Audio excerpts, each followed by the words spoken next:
Hi friends, ചെറിയൊരു maintenance വർക്കാണ്. ഒരു സമ്മേഴ്സൽ മോട്ടോർ വെള്ളം പമ്പ് ചെയ്യുന്നില്ല എന്നൊരു കംപ്ലയിൻറ്റ് കിട്ടിയിട്ട് നോക്കാനായിട്ട് പോയതാണ്.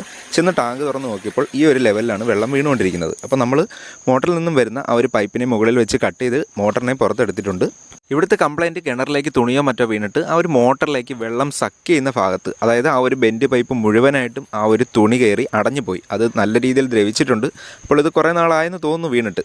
അപ്പോൾ എന്തായാലും നമ്മൾ ആ ഒരു ഭാഗം മുഴുവനായിട്ടും ക്ലീൻ ചെയ്തിട്ടുണ്ട്. അത് കൂടുതലായിട്ട് ദ്രവിച്ച് ആ ഒരു പൈപ്പ് മുഴുവനായിട്ടും അടഞ്ഞു പോയതുകൊണ്ടാണ് ഒട്ടും വെള്ളം പമ്പ് ചെയ്യാതെ വന്നത്. അപ്പോൾ നമ്മൾ ആ ഒരു പൈപ്പിനെ ഇപ്പം മുഴുവനായിട്ടും ക്ലീൻ ചെയ്ത് റെഡിയാക്കിയിട്ടുണ്ട്.